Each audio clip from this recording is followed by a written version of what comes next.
बाजार मजबूती के साथ ट्रेड करते दिख रहे हैं। आज फिर से नए रिकॉर्ड बने हैं पिछले हफ्ते के रिकॉर्ड्स के बाद। आइए हमारे साथ कार्यक्रम में शामिल हो रही हैं प्रभुदास लीलाधर ग्रुप की चेयरपर्सन और एमडी अमीषा वोरा जी। अमीषा जी, बहुत बहुत स्वागत है आपका।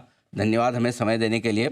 और सबसे पहले तो आपको मैं बधाई देना चाहता हूँ।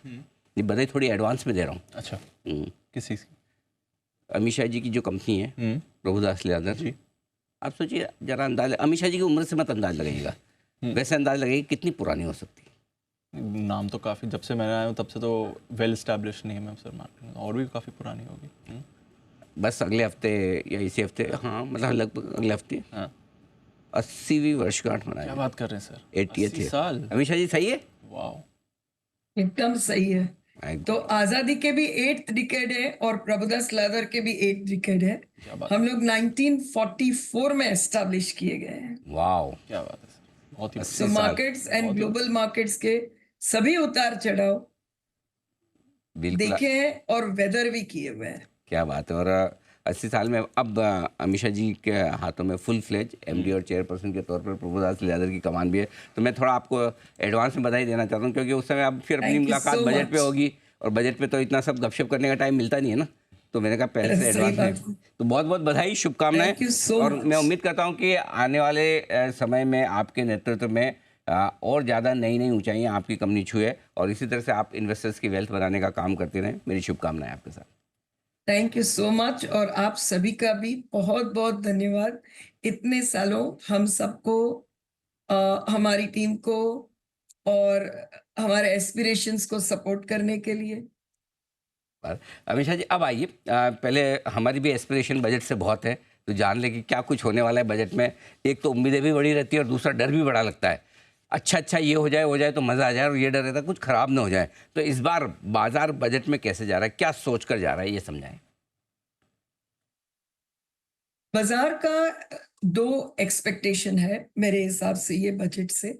एक, कि जो फिस्कल कंसोलिडेशन पाथ हमने तय किया है, जो हम कोई भी सर्कमस्टेंसेस में पास में चुके नहीं हैं। इवन कोविड में हमने बहुत सेंसिबली उसको यूज किया है।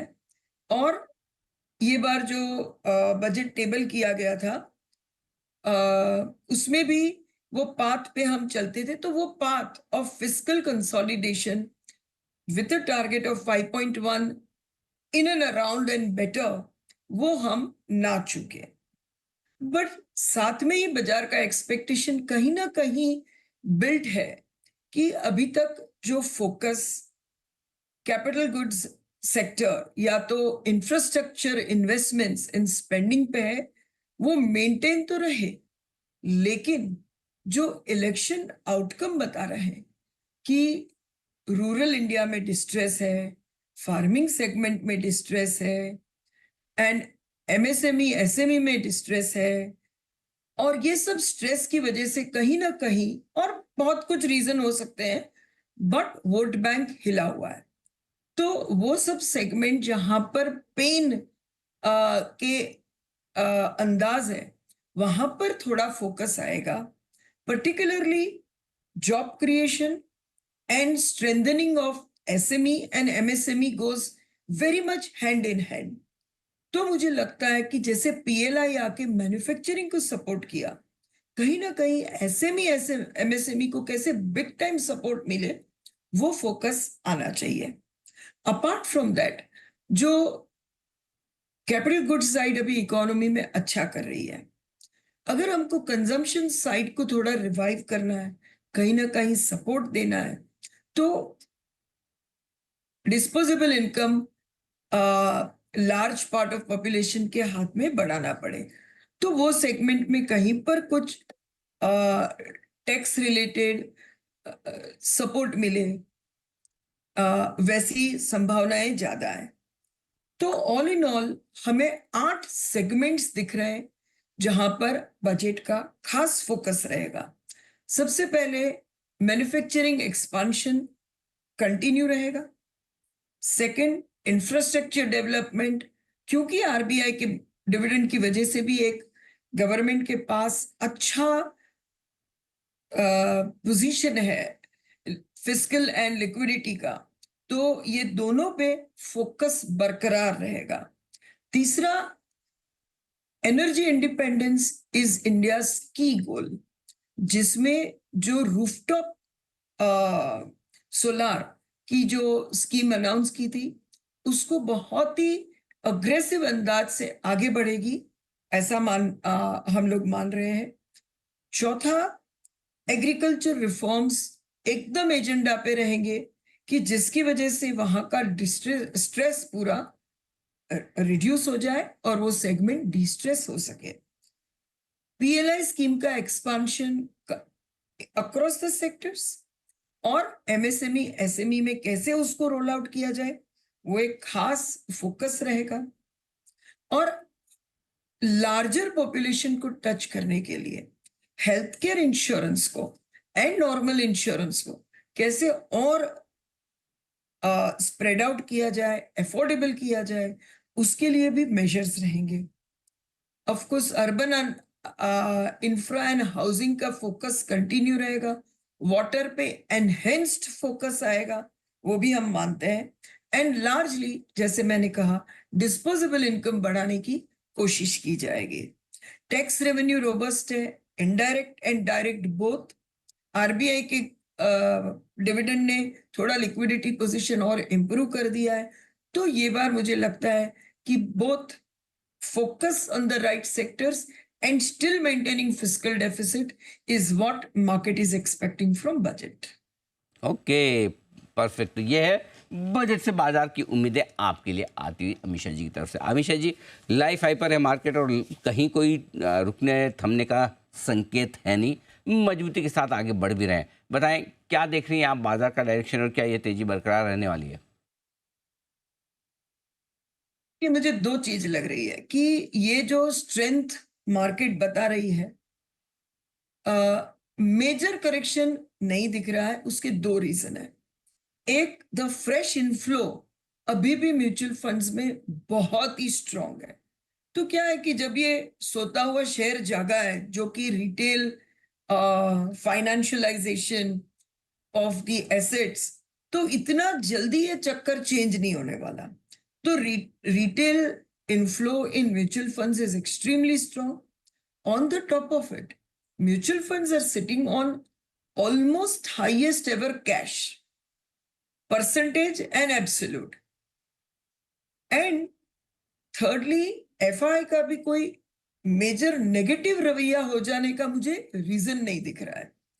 तो हर एक मार्केट के लेवल पर हमें या तो टाइम कंसोलिडेशन या तो एक ब्रीफ करेक्शन इन बिटवीन होता रहेगा, but trend change, trend reversal नहीं दिख रहा है।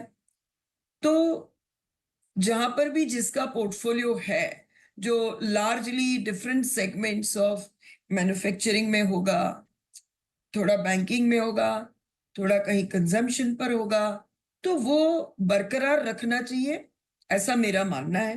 कंजम्पशन, जैसे मैंने पहले भी बताया कि trend in consumption has change from fast moving consumer to durables. Now it is more experiential consumption, which is by way of, say, hotels, maybe not hospital, but still in that segment hospital. तो कहीं ना कहीं वो segments में economic growth as well as market capitalization growth will continue. तो मुझे लगता है यही पूरा है जो in between bouts of correction के साथ broader trends will continue. बड़ी तेजी तो रहेगी, बनी रहेगी, उसमें कोई डाउट नहीं है।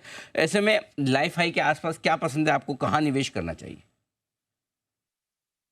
देखिए, लार्ज कैप में हमें from our model portfolio perspective अभी भी लार्सन एंड टुब्रो पसंद है, आईसीआईसीआई बैंक पसंद है।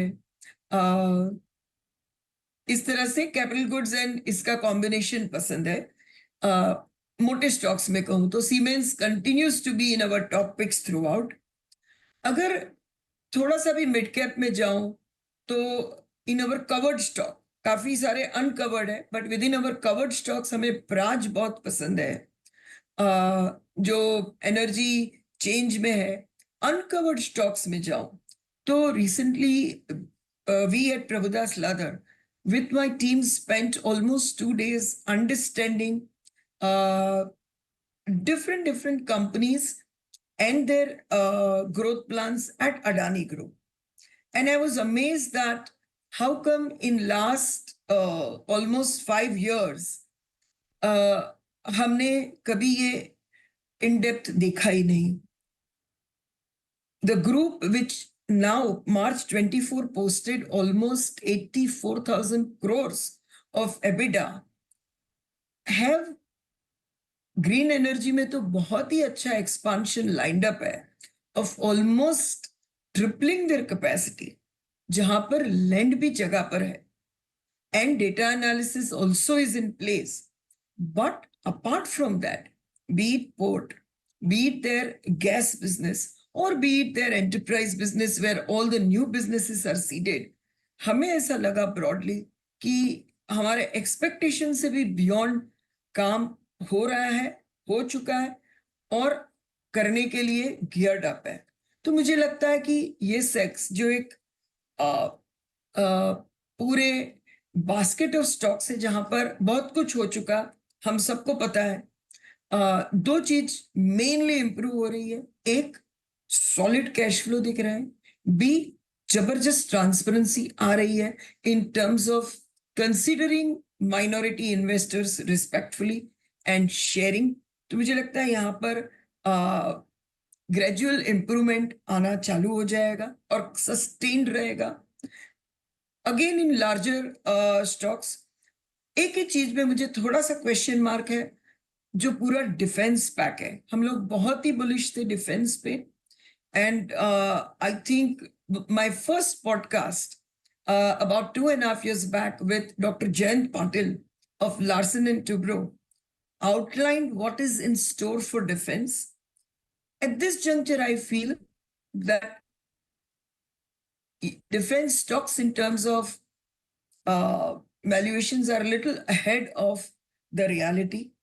अभी तक उनको पूरा जो ऑर्डर्स मिल रहा है वो एक अश्योर्ड बेसिस पर मिल रहा है आगे के ग्रोथ के लिए. एंड पर्टिकुलरली जो एयर पे है वो पूरे ऑर्डर्स लार्जली डिक्लेयर्ड है, अपने नॉलेज में है, इम्प्लीमेंटेशन में आएंगे, बट आगे ऑर्डर्स कॉम्पिटिटिव होंगे तो मार्जिन में इंपैक्ट होगा. मार्केट वो फैक्टर नहीं कर रहा है. तो मोमेंटम के बाद मुझे लगता है एक सैनिटी आएगा.